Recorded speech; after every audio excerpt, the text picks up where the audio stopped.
Welcome to the show, Nick. It's really nice to have you here. Great to be here. Yeah, how you doing? How's life treating you? Life is good. Life is very busy right now, but it's good. So yeah, just really appreciate the time. How's it going for you? You know what? Life is lifing, as the young Uh-huh. kids say. We're having good days and we're having not so good days. I'm not gonna call them bad because I still laugh. If you laugh throughout the day, it's a good day. I'm a Uh-huh. big comedy That's all you fan. got to do is laugh sometimes. Yeah. Yeah, yeah. So, I'm really excited to have you on the show. We were introduced because we haven't physically met, but we were Right. introduced through a mutual friend, Dan from Bigfoot Knows Karate. And Mhm. so how was that like? Because you went to a convention that I didn't get to go to. Yes. Um, Houston is great. Houston is really, really hot, but we were at Comic Palooza in Houston last weekend, and that's where I met Dan. Met him through a mutual friend named Travis Hill, who's another Dallas area comic writer. And Travis was nice enough to introduce me to Dan, and I had, of course, heard of Bigfoot Knows Karate, so that was pretty cool. And Dan was just the nicest guy and the coolest guy, and just got to talking to Dan and was telling him about a book that me and my buddy are doing and a Kickstarter we're running. And Dan was nice enough to throw my name around to some people doing podcasts. And that's what brought me to you, Catherine, which very happy that happened. That's awesome. Now, was this your first time doing a convention, or you've done conventions before? Done conventions before a few times. This was my first time at Comic Palooza, and it was so great. It was probably the best show that we've ever had, Oh honestly. wow. And everybody was so cool. Everybody was so nice, and it was so great to like network and get to meet people like Dan. And it was a really great show. Yeah, that's one of my favorite things about conventions is just the amount of networking that turns into friendships. Those are the fun, unexpected things. You know, you think you're just gonna meet someone and that's gonna be the end of it. And next thing you know, 5 years down the line, you guys are Yeah. still talking and hanging out and stuff like that. So that's great that you had such a wonderful experience. No, it's awesome, and it's like comic conventions are cool because you're around community, right? So you're around people that you don't have to like rein in your nerd with. Like you can just really like let it all hang out, and like everybody gets it, and so it's just they're the best. Yeah, they really Yeah. are. Definitely, for sure. Like, I completely understand. Like, the first time I went to a con, I was like, I didn't know what to expect at all. So sometimes I would, be like, oh my God, that's so cool. And then be like, oh, I'm so sorry, I didn't mean to offend. And they're like, no, this is totally what we want. Like, Yeah, fangirl out, like, go geek. Like, this is your moment. So, yeah, that's the it's place great. to do it. Yeah, you can't. Yeah, if you're not gonna geek out at a con, like there, you won't be able to geek out anywhere. So yeah, Exactly. just do Yeah. it there. That's awesome. Now, you said you've gone to other conventions. Like, do you travel or do you stay kind of local to where you're at? So my creative partner and I are both based in the Dallas Fort Worth area. So we've definitely mostly done shows in Dallas, one or two out in Fort Worth. This is our first time going down to Houston, and then I've been to conventions in a few other places. I went to C2E2 in Chicago a couple years ago, but that was just as an attendee. But so we're trying to gradually expand our reach, maybe in more places in Texas and beyond. Okay. I've been to C2E2 once. Yeah, In 2022, I went to hey, C2E2. that's when I was there. No, way, stop playing. Are Yeah, you no, I serious? swear I was there on Sunday in 2022. Oh my, I was there the whole weekend, like the whole kit and Okay. caboodle. I was walking around and stuff like that. That is insane. Could you imagine we Oh passed each other? man. Oh man. Well, That's crazy. you could have seen me. So there was like somehow just no one in line for Daniel Warren Johnson's table, or which was crazy. I was just able to just walk up to him and I'd Oh be my like, gosh. hey man," and I was so nervous. Oh my god, I was freaking out because I'm like a huge fan of his, and but it felt like there was nobody there, which was really cool for me, That's dope. selfishly. But I'm not gonna lie, I yeah, remember that Sunday was kinda dead, and I'm like, "Where is everybody?" Like, I yeah, was kinda confused. I was really surprised because it was my first time at C2E2, and it's C2E2. It's one of the biggest shows in the country, and Yeah. yeah, it was interesting, but really cool. So yeah, Yeah. that's crazy. Small world. Yeah. Yeah, exactly. I was like, well, you said it a few years ago, so I'm thinking like before pandemic. So I'm like, oh, Nope. that is Mhm. crazy. Yeah. We could have definitely passed each other. Yeah. We probably did. That's insane. Oh my gosh. That's the furthest out I've gone. I usually try to stick to the East Coast. So I'll go from like New York to Mm. Florida and everything in between. But that's the furthest out I've gone. I would love to go to conventions in Dallas and in Texas, period, because I heard the barbecue is like amazing. And I'm a foodie. I love food. So The barbecue is awesome, and the Mexican food is awesome. and Zan said the Between same thing. Yeah. Yeah, but those two things we got in spades. So I actually just moved to New York, and I'm from Dallas originally, and I'm in town for these conventions. But I just moved to New York, and it's been heartbreaking leaving the barbecue and the Mexican food behind because they think they can do it up there. They just can't. Mhm. It's not the same. I'm gonna tell you. So I'm from New York as well. I'm from the Bronx. Oh, What you okay. have to find is the hole in the wall places because I know. I know.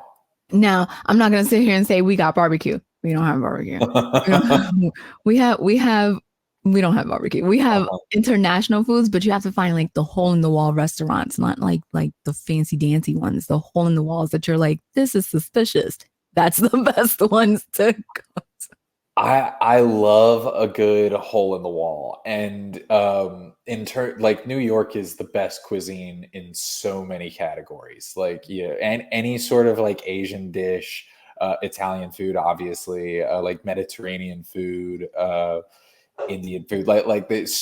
There's so much in like that New York is the best at, but just let the Yeah. South have Mexican and barbecue. Yeah, yeah. That's it. It's just let's all stay in our own lanes here. Yeah, no, 'Cause, I will yeah, say we don't have barbecue, like, I'm not and now yeah. people are probably gonna come for me and be like, "Don't you don't tell him that we've got barbecue," but it's not I the same because it's just not the same. I learned when I moved to North Carolina that every region has its own different barbecue. Like Totally. for me, barbecue was like just barbecue, you know what I mean? But I Mhm, found out like Carolina has their own thing, Kansas has their own thing, mhm. Texas has their own thing. So Oh, it's yeah. like, I'm like, don't play New York. Like be for real. We got pizza, we got You guys got bagels. yeah, New York's got so much. We don't have barbecue. Like I'm gonna say we don't have barbecue. So That's okay, and it's good that we all, recognize our own strengths and limitations, exactly. right? Nobody can do everything. Exactly, exactly. Well, welcome to New York. I will Thank forever you. and always be a New Yorker, no matter where I live. So, welcome to New York. Hope we're treating you well. Oh, I love it. Mhm. I really do. I love it so much. Yeah, and I'm in Texas right now, but I'm really ready to get back up to New York. Nice, nice. So, are there any other conventions you got booked for the rest of this year?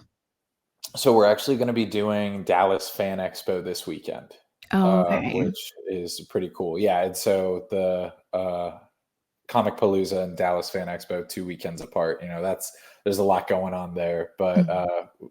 I love it. It's great, and that's the last one that we have on the books. I mean, a lot of shows are announcing stuff for the fall, but it's probably a little late for the rest of the year. Yeah. But yeah, that's it for right now. Okay, cool deal. Well, you know, it just prepares you for next year and you'll have a whole Yes. list of stuff and you'll be super popular and super cool and just don't remember Totally. the little people. But yeah, no, I'm gonna act like I know absolutely no one. I've forgotten. No, are you kidding? Appreciate How it. could I forget this? That's awesome. Now, you are a writer Yes. and it says it you sent me your bio, which was super hilarious that you were like, as far as you've been writing since you can hold a pen Oh yeah. if I remember correctly. Were you always writing horror or did it evolve into horror? No, I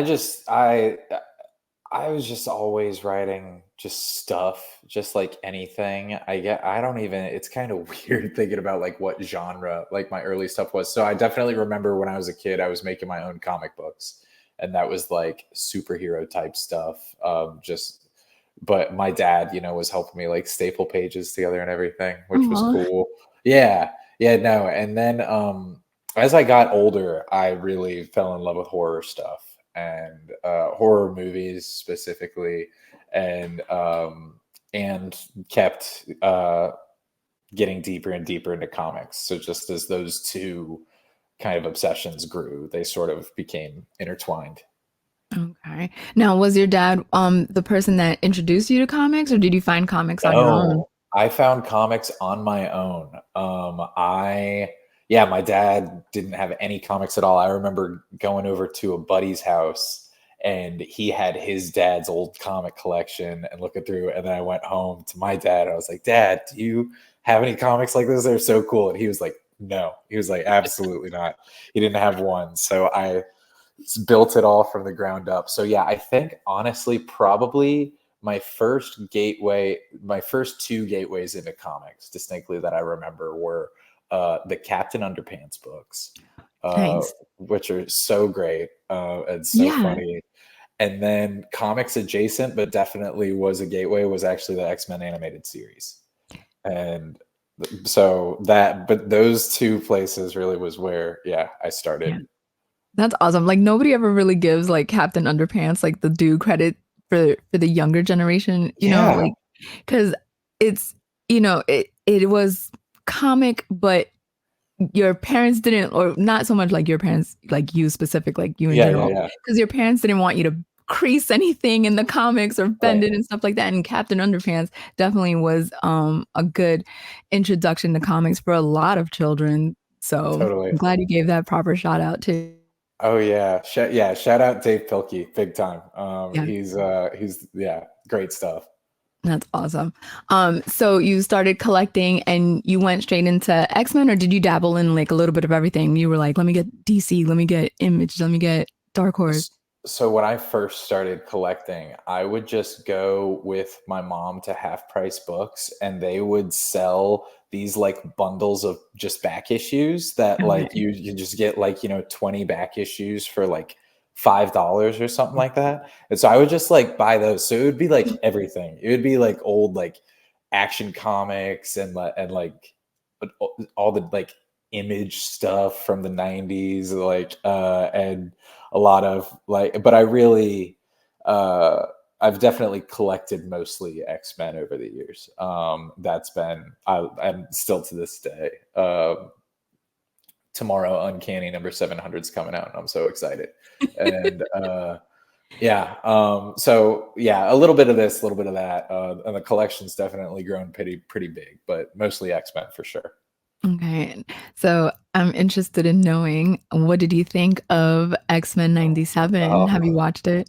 Oh my god, of course. It was so good. It was great. It was honestly a lot better than I was expecting. I was just going in just sort of expecting, whatever. Like Yeah. I'll check it out. I love the animated series, of course. So like sure, why not? And I wasn't expecting it to be so good. It was just like super well written and very modern and looked phenomenal Yeah. and and it gave us so many cool moments. I mean, we got Fatal Attractions, we got like Genosha, we got it was just Yeah. it was so good. Yeah. Yeah. I'm right there with you. I went in not expecting anything. I was like, I just don't want to be disappointed. And then, halfway through the series, I was like, they 100% did this for the people that grew up watching this. Like, yes, Mhm. like invite the new people that have never seen it before, but they 100% did it for us. The Sure. OGs, the Yes. they know we've grown and they grew Mhm. with us somehow. Like it was so well written, well done, and the art style. I was like, I'm time traveling right now. Like this Yeah. is so great. Like Yeah. It was a perfect fusion of modern animation with like that classic style. It just yeah, it was so well done. Yeah, and I had a bunch of friends who had like, only seen a couple episodes of the old series or had never seen it at all and watched 97 and were like, "Oh my god, this is so good." And so it's cool. I love all those characters so much and it's just yeah, loved it. Loved it. Well, couldn't have been happier with it honestly. yeah, exactly. Who's your favorite X-Men? Oh God. The dreaded question. No, I know, and it's such a hard question, because and it changes. I probably have like, yeah, 4 or 5 at any given time. Probably Nightcrawler, honestly. He's That's so a good one. cool, and his whole look and, is that he's just got, like, a great personality. Yeah, he's really great, but I love, like, Magneto, Storm, Kitty, so there are so many great characters. Yeah. That's awesome. That's so great. I love it. I love to hear people's different variations of X-Men because a lot of the times it's not never the same because there's so many to pick It's from. I love that. You know what I Yes. mean? It's all, yeah, exactly. It's like a whole like universe of characters in its own weird corner of the Marvel universe. Yep. Usually, it's like, and it's just it's so funny. I love like really obscure D-list type characters too. And Mhm. so like the X-Men's the best for that. Is there are so many like little like the most obscure characters you've never Yep. even heard of, and I love all those guys. Like And that's awesome. it's so funny. That's so great. Like half of the time it's always like, I didn't know they were an X-Men. Wait a second. They're part of the X-Men. When did that happen? Like Yeah. that's usually my like surprise to it. Like I'm like, wait a second. When did that happen? So that's great. I feel like that is just the universal X-Men fan experience is I think everybody goes through that all the time. Like, oh, they're an X-Man now? Yeah, all the time. That's awesome. Have you ever written any like X-Men fan fiction or X-Men comic book when you started writing comics? Were you like, ooh, let me Oh try my man. hand at that? I've written like a pitch for like a mini series that I think would be really, really cool. Oh wow. But I haven't done like anything real with it. But it's the treatment is there, and I do think it would be cool. Maybe one day. One day. Oh, that would be fun. I would love to see it, you know, like the Oh one man, me shot too. by Yeah. Nick Edwards, like, hey, I know that guy, and then I could buy it and have you autograph it for me. Like, that'd be great. That's the dream. That would be pretty Yeah, cool. that's awesome. So, you've written this isn't the you have a Kickstarter that is currently going, but this isn't your Yes. first book that you No. so tell me a little bit about the first book that you wrote. Sure. So that was Gatorman Kills, and we being so myself and my good friend Scott Beecher, the two of us run our own independent comic label called Unearthly Comics. And so I met Scott actually at a convention here in Dallas, right before COVID. And I had written a bunch of comic scripts, but I had never like published anything. And he had a table at this convention, so I just went up to him, and he had some of his art on display. I was like, dude, your art is really, really cool. And he and I just got to talking, and we exchanged information, kept talking after the show. I sent him some of the scripts I'd written, and he read them and got a feel for just my writing style and everything. And then he actually pitched me on the idea for this character, Gator Man, who's like a slasher, because we're both horror geeks. And so we noodled on it. It was kind of a pandemic project. So like summer 2020, I wrote the script for what became Gator Man Kills, which is yeah, that was our first book, and we did a Kickstarter for it, for a full graphic novel version of it, in October 2021, and that went really, really well. And we were really happy with it, and able to print the book and get it out and put it in stores, which was really cool. And we're like I said, we're both horror geeks, and so Gator Man Kills. We wanted to make something that was very much like a homage to the slasher movies of the 70s and 80s. And so the quick pitch on that one is Texas Chainsaw Massacre meets Con Air, and it's ridiculous in the best ways, I think. And we had a lot of fun making it. Scott did just a bananas job on the art. The book looks great, and yeah, that was the story of our first one. And so now we are. We had, obviously we stayed close friends with them, and since then, and worked on a few smaller projects between now and then. But now we're trying to do our second full graphic novel after Gator Man Kills. And what came first, the comic or the label? Unearthly label. Did you guys Oh, decide it kind of at the same time? so Scott started Unearthly like 10 years ago, and he had done a mini series with a Dallas-based writer and filmmaker named Jason Nancaro, and had done a bunch of other anthology stories with a few different writers and artists. And so he had been doing it, especially in like the Dallas local scene for quite some time.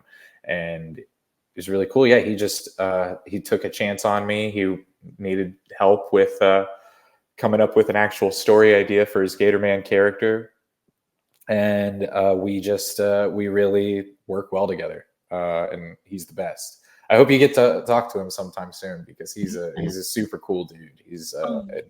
Yeah, he's a really talented guy. See, these are my favorite things to talk about is when two people come together and create this amazing, comic.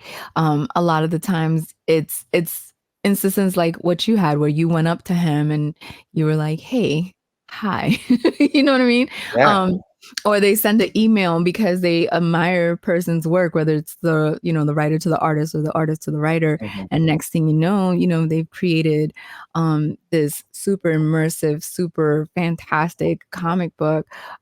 So those are the stories that I like to hear because a lot of times, there are some horror stories. It's like, yeah, they took my money and I never got Sure. like stuff like that. So it's always good to hear the positives of actually approaching someone and saying, "Hey, I like your art style. This is what I'm doing with my end of the world. Like, can we collab?" You know? Comics is inherently like a collaborative medium, and you have some really really talented people that can do it all by themselves, and that's incredible. And I'm green with jealous rage, but that's just like that's so not me, and I think that's not 90% of the people that are in this space. So it's a team sport, but I think probably the hardest part of it for so many people is just finding those teammates. And that's why conventions are so great. And there are so many ways to do that now too, like on, various subreddits and like Discord and there are places for creatives to meet and everything like that. But it can still, be intimidating to try to go up to somebody and like kind of put yourself out there a little bit, and say like, "Hey, I like your stuff. Do you like my stuff?" And yeah, it can be a little scary, but it can turn into something really good. Yeah, I can only imagine. Some of the times when I approach people to be on my show, I'm like, "Oh my God, like that sounded so awkward and so like cringe." And then they're like, "No, you were adorable and we loved it." And I was like, "Mm, did we hear the same thing come out of my mouth?" But you kind of do have to put yourself out there because if you don't, what is the Wayne Gretzky? You miss 100% of the shots you don't take. Yep. Um, so, it's good that you did that because now you guys are doing stilettos Yeah. together. Yeah. Um, and that Kickstarter runs through the whole month and Yep. June 31st. So, tell us about this cat and mouse murder mystery Yeah, comic.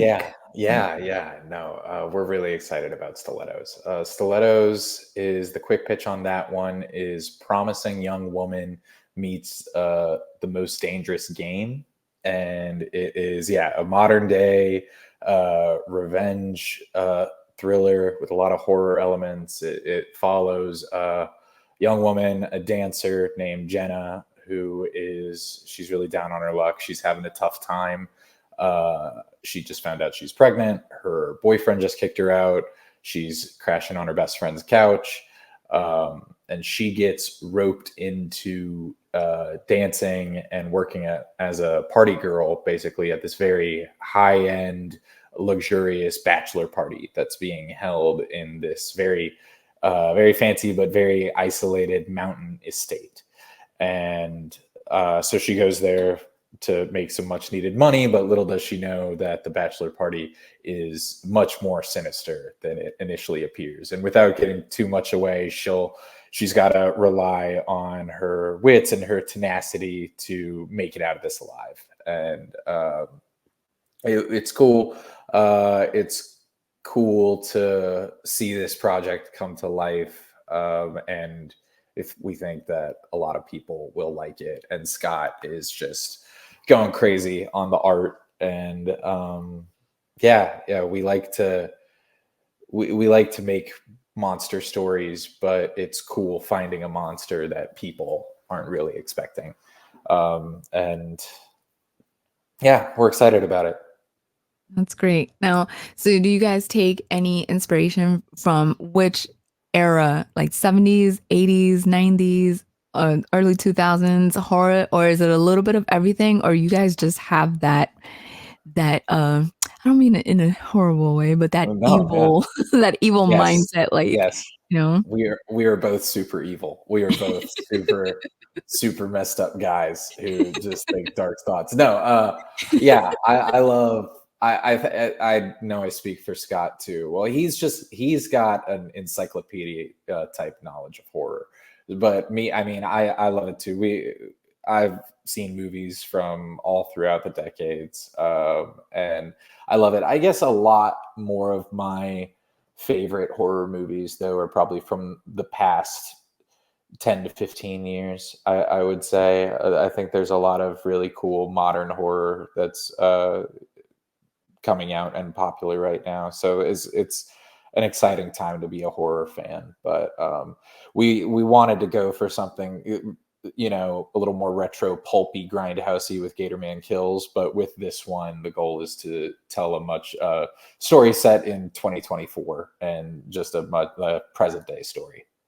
How did this story come about? Was it your brainchild? Was it his brainchild? Or did you guys like each have a piece of it and was like, wait a second, we, put it together. We've got this story. So we both knew that we wanted to after doing Gatorman, we thought about, do we want to do a sequel to Gatorman, which we do at some point. But before we do that, we wanted to do something just completely different. And so we knew that we wanted to do something completely different. And then I actually came up with this idea.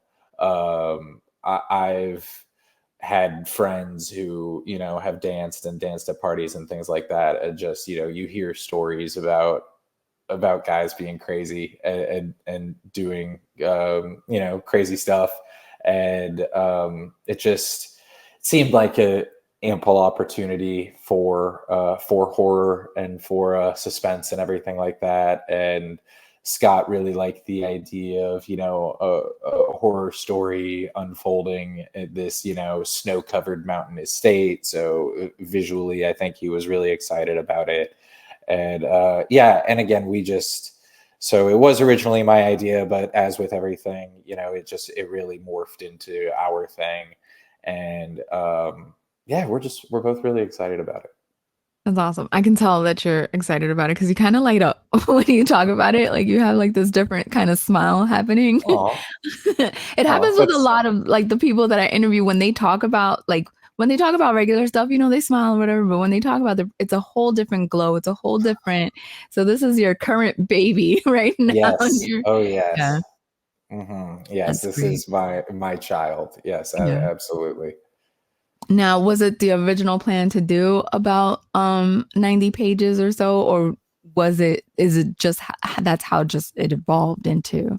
Yeah, we kind of envisioned it happening in 3 acts, and we originally wanted to do, each act was going to be around 24 pages, and then there was more story to tell, so we bumped that up to 28 pages. And so and then added a few pages here and there. So that was the original goal, and kept the scripts to that. And that's also around what we did with Gatorman Kills. It was pretty similar in length. Okay. Okay. So this is kind of what I say. Can I say this is kind of like your page forte? Is that what you're liking or roughly? I think so. I think so. We're going to, I think, try with our next one. I guess we'll just see how the script ends up. But I feel like, they say if you're writing a screenplay, right, that each page is equal to about a minute of screen time, Mhm. roughly. That's the rule.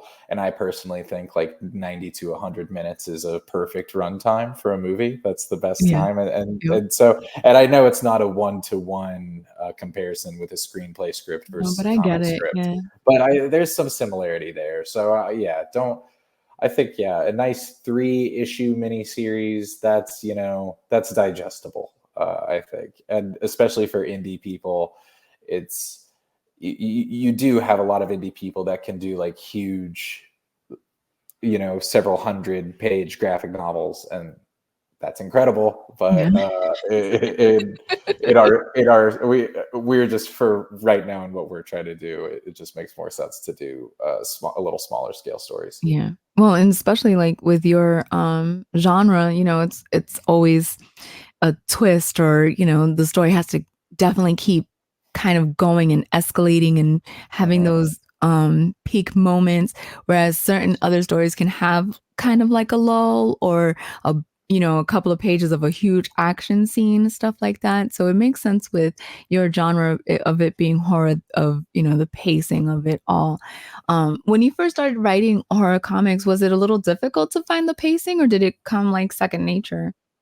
Well, horror is such a great genre because like with so many movies, there's a very distinct formula, and it's always fun to see different creators, whether it's movies or comics or anything. But it's fun to see different creators put their own spin on that formula.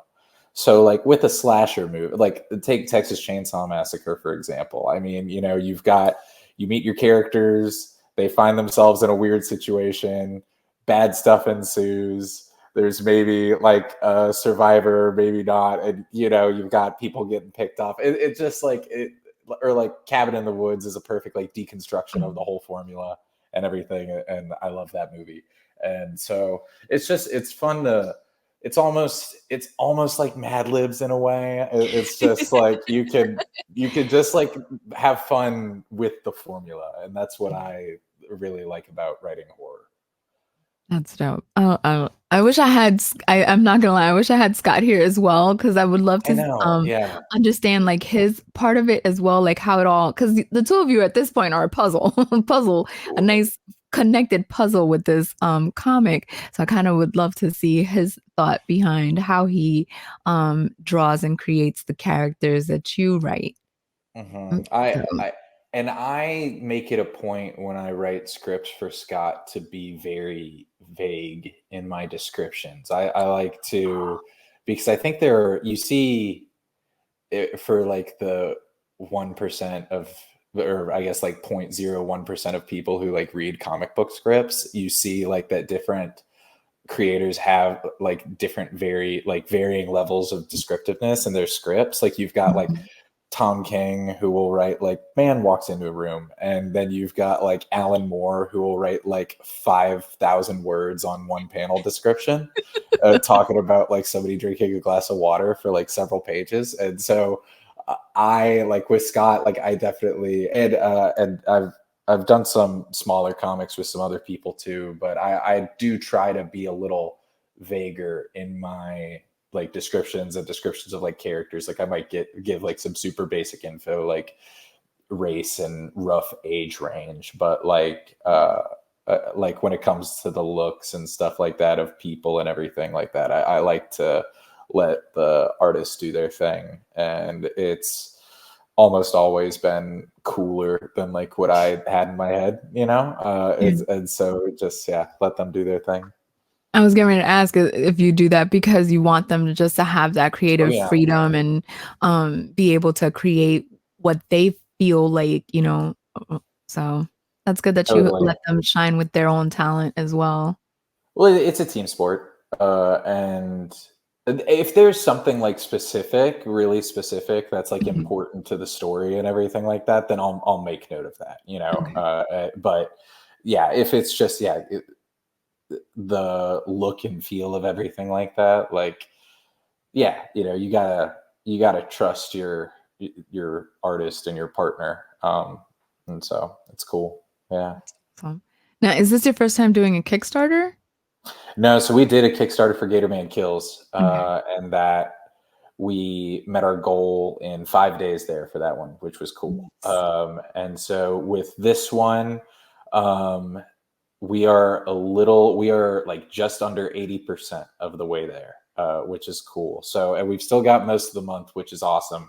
And we're hoping to, really promote and push the Kickstarter at Dallas Fan Expo this weekend. But yeah, we're in the middle of it right now. That's exciting. What are some of the rewards for the Kickstarter? What are some of those like?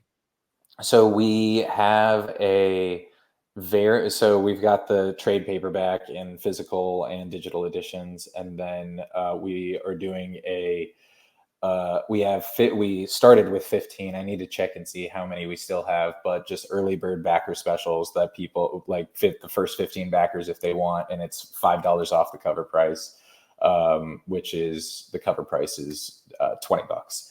And then we're offering a Grindhouse double feature tier, which bundles the Stilettos paperback and the Gatorman Kills trade paperback for Oh, nice. $30 total. And then we are doing a retailer bundle if any stores want to hop in on the action, which is 5 copies of the trade paperback for half cover price. So just a good way for some retailers to buy some, because we had some retailers get on the Gatorman Kills one a couple of years ago.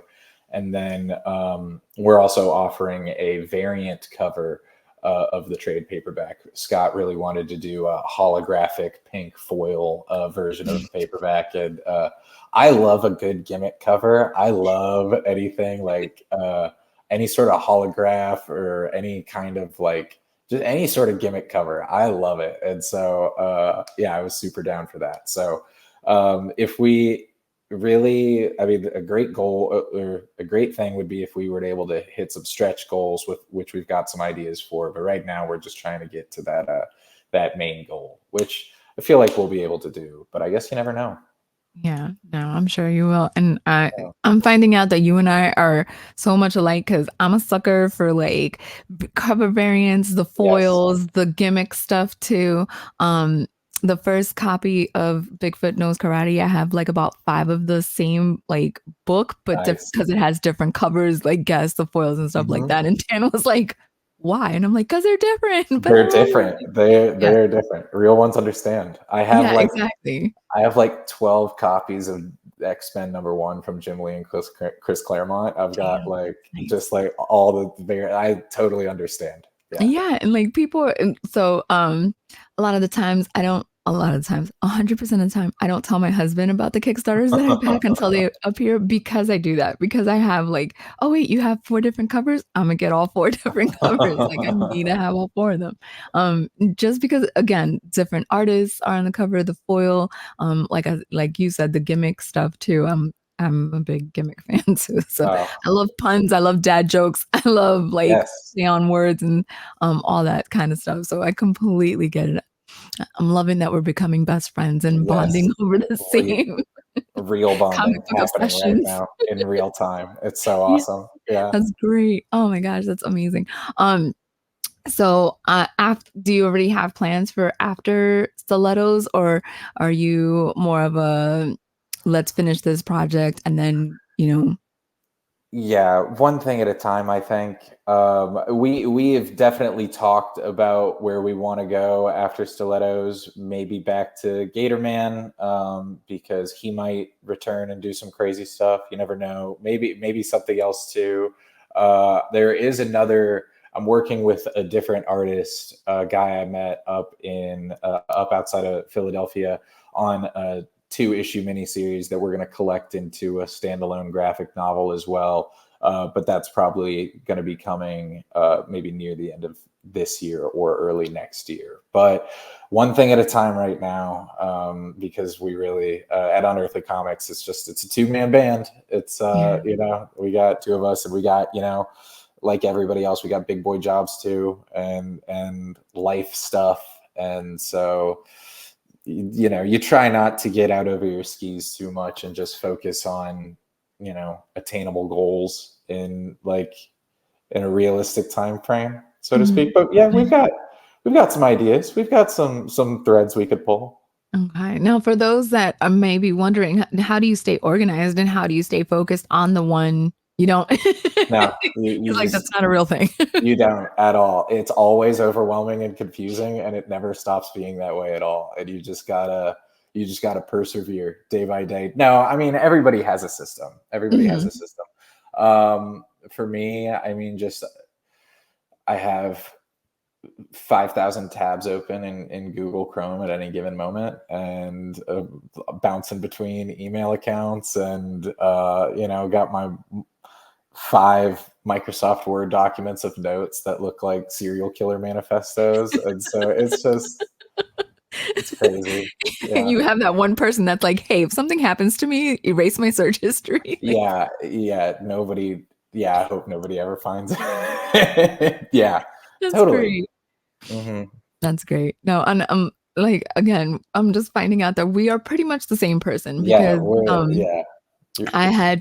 I was on the road to a convention and I was working on my phone and I had to have my daughter go to my computer to link something up and she's like, "Why do you have like every tab known to man open?" I was like, "Don't you worry about that. Just go to this one." And she's like, It "What is is wrong with all you?" important. It is Yeah, all exactly. absolutely crucial. Yes. Yep, and then there's, like, real life sticky notes, and then there's the notes tabs as well on the computer, and my Yeah. family at this point, they're like, "She has issues," and I'm like, "It's Yes. all organized in organized chaos," as they say, so, Yes. yeah. There is a system. There Yes. is. Yeah, and Mhm. they just don't get They that. don't get it. They're not like us. They don't They understand. they don't, and, like, literally, like, I have stickies everywhere, and then there's notes in the computer as well, so it's Yep. like, why have Mhm. sometimes you have to it has to be like that. Yeah, exactly. So, do you prefer handwritten or do you type or do you do a little bit of both? I I wish it made sense to handwrite everything, but honestly, I'm such a faster typer, Okay. and for purely for space's sake, doing it all on the computer makes more sense to me. But when I was first starting to write, I would just fill up spiral notebooks with just like handwritten stuff. But technology comes for us all. Yes, it does. Mhm. It really It does. really does. There is no Yeah. escape. Hmm. Is there a program that you use for your script writing or Oh is it yeah, just Word? super obscure. Maybe you've heard of it. Microsoft Word is just it's this I've never heard new. of that program. No, Please yeah, tell more. it's new. It's pretty cutting edge. It works really well unless you try to do anything. Because if you try to, oh, I'm gonna indent this one paragraph, then your whole Everything just document turns to wingdings, and yeah, so it's cool. And people tell me about different like script writing softwares and everything like that, but I guess I'm just maybe too much of a Luddite, and I just don't listen. Which we could unpack that, but Episode sure. 2, we're Yes. unpacking that. Have you considered becoming a licensed therapist? I have actually. I have Uh-huh. a Yeah. lot. People would be amazed what ends up on the cutting room floor from Oh, these I'm shows. sure. I Yeah, we can go through only imagine. childhood traumas, Mhm. comic books being destroyed. It's a Oh yeah. whole yeah, that's for my next show. There you go. Comic book therapy. There would be a Comic book market for that, therapy. I bet. I Mhm. ner It's nerd therapy because there's video Okay. game, creators that I talked to as well that they Oh. thought they clicked one button and next thing you know, they've changed the whole program in their gaming yeah, yeah, I'm telling you, I could do a Oh. whole entire nerd therapy show. Oh, that's a nightmare. That, like, just Yeah. gave me mad anxiety hearing that. I cried with them, and I was like, "Oh, I could not even imagine," 'cause those are the kinds of things that are, like, beyond me, so I Same. know how meticulous and detailed those kinds of and, the person was like, "Yeah, I thought I was coding it, and then I clicked the button, and it just deleted the code, and it did some weird glitch thing," and I was like, "I'm hurting for you." Yeah, so Yeah, that same. That is so beyond me too, beyond anything my brain is capable of yeah. doing, and so Yeah. Oof. Yeah. Yeah. Don't even want to think about it. Now that's your next horror movie, like, or There you a go. horror Yeah. comic. Like, Dude who just keeps deleting his code, and yeah, yeah. there Oh, you go. You're nightmare. welcome.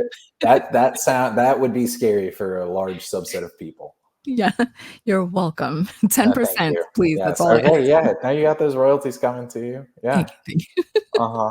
Uh-huh. Uh-huh. you. And so Microsoft Word is your go-to for script That's writing, it. Yep. and Mm-hmm. that's it.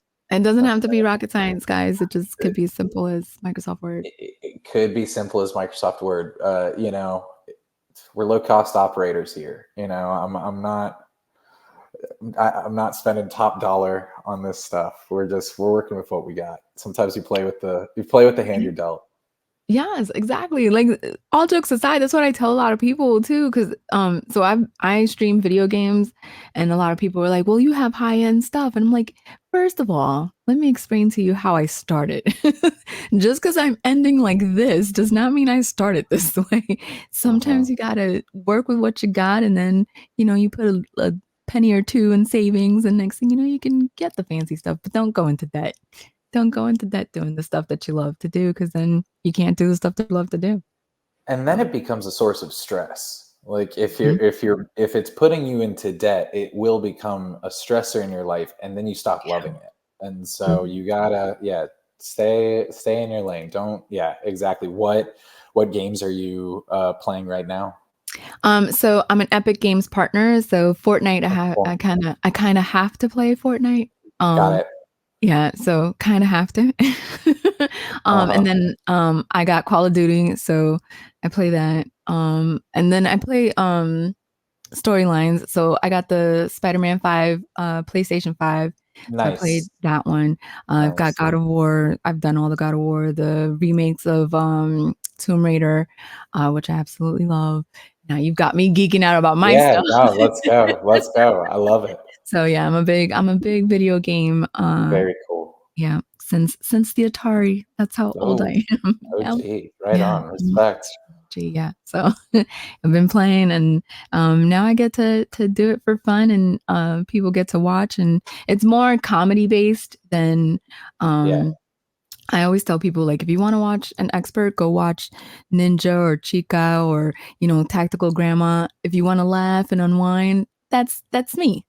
Like, Hey, just that's come and great. laugh and have a good time. So You found your niche, and yep. that's a beautiful thing. Yep, yep. So that's what I do, and then, I Very also cool. do this. I give, people a platform to, tell their story, you know, promote their projects. You see a lot of these. It all started with the first Iron Man movie. Mm. So, Robert Downey Jr., the producers were all getting interviewed, and I'm like, but the comic book creators, why are we not interviewing the current comic book writer of Iron Man, or the current artist of Iron Man? And like, it kind of pissed me off. And I was like, why don't I do that? And then it just became indie. And I'm like, indie people, they put their blood, sweat, and tears. They're doing this by themselves. Maybe they have one other person backing them up. Their family thinks they're nuts for going into this business. And that's how it all came about. The show is just, giving indie creators, whether there's comic book, video games, or cosplay, just the platform to tell their story, and hopefully inspire somebody that might be scared, to take that leap as well too, because creating something from scratch is scary. For Like, sure. it's definitely scary. So hearing stories like yours could help inspire someone, like, what, Nick is, cool and funny, and he just uses Wow. Microsoft Word. Like, I could do this too, type of thing. So You totally can do it. see? It is doable. You just have to do it. Mm. People, like, when they find out I write and stuff, that, like, people love to say, like, "Oh, I have a great idea for a comic," or like, "Oh, I have a great idea for a book," and it's just like, do it. Like, you should do it. Like, try to do it, and not enough people do it. And so, yeah, you got to do it for sure. But for creatives and creators of any time of any kind, whether it's a comic book or whether it's cosplay or like streaming or whatever, like it takes time and it takes discipline, and you have to apply yourself. And I sound like my dad, but you really do, you really really do. Yeah, it's that, and that's those are those moments that you're like, "Oh, I get what they were trying to say," because it's, Yeah, yeah, you want the instant gratification, you start sure. streaming or you write the comic book and you're like, "This is gonna be a New York Times bestseller," or you're Oh like, yeah. "I'm gonna get millions of followers," and next thing you know, it's like crickets. But you have Yep. to be persistent and consistent. Yes. No, you really do. You really do. And yeah, one of my or a joke that I heard one time that I always really like is if somebody asks you for a comic creator, you're like, why are you getting into independent comics? And you just say back to them, for the money, and that's it. Because Yeah, yeah, yeah, all the money that we make yeah, making indie comics, it's so much exactly. money. Yeah, So it's much money, so much. exactly. You have Yeah. no idea. Yeah. Exactly, no. Oh, I know the millions and millions of dollars you Uh, guys are not getting paid. nope. Completely no. Nope. Yep. Yeah. It's definitely, yeah, 'cause I know, so I have friends who are Marvel artists, and I actually know, Oh, cool. 2 people who've written for DC Comics, and they're like, Cool. "Yeah, we, uh, we love it, and it's great, and we're getting to do what we love to do, but we ain't rolling in the dough." And I'm like, you know, And sometimes it's money. that's crazy because like those big publishers, and like with how many hundreds of millions of dollars they make with those movies and video games and streaming services and what have you. And you've got people who are in the essentially the pro league in the NBA or NFL of this creative medium who Mhm. still aren't like being paid fairly. And that's just Exactly. Yep. it's a shame Yeah, because and that's like I said, that's pretty much where this all came about because it was like, well, why is Robert Downey Jr. there and not, the current writer of the comic? Because if it wasn't for the comics, there would not be the movie, you know what I mean? Like, yeah, Iron Man wouldn't have movies, the Avengers wouldn't have movies if it wasn't for the no. comics, so it pissed me off so bad. I was like, I really respect that because that it's yeah, it's crap. mhm, mhm, and Mhm. then, you're getting to do what you love. I mean, the phrase "starving artist" is because it's, a real thing. It's not like a myth, you know, um, and it's bittersweet because you are getting to do what you love, but, you know, you're not, and I guess you shouldn't really do it for the money, obviously, but it'd be nice to see that check. Oh, well, anybody who says money is not important is kidding themselves, right? Because Yeah. it's how you live, and Mhm. like try living with no money. You're gonna have a Yeah. bad time. Yeah. Yeah. I'm pretty sure of that. And so it's just it's a shame that, and especially today, there's like such disparity in terms of what people have and what people don't, especially in this country, Mhm. and that it almost does take, like a art for so many people has to be a side gig out of necessity. And it's a shame to think of like, of maybe somebody who's really skilled artist or a really skilled writer, but they don't have time to dedicate to their craft because they have to go work and they have to survive. And Yep. that's Yeah. just, it's tough. It's a Crazy. bummer. It is. It is. It definitely is. But hopefully, we through telling your story and other creators' stories and giving them the platform to, say, hey, I'm just a regular schmegular person doing regular schmegular things, but I have this passion.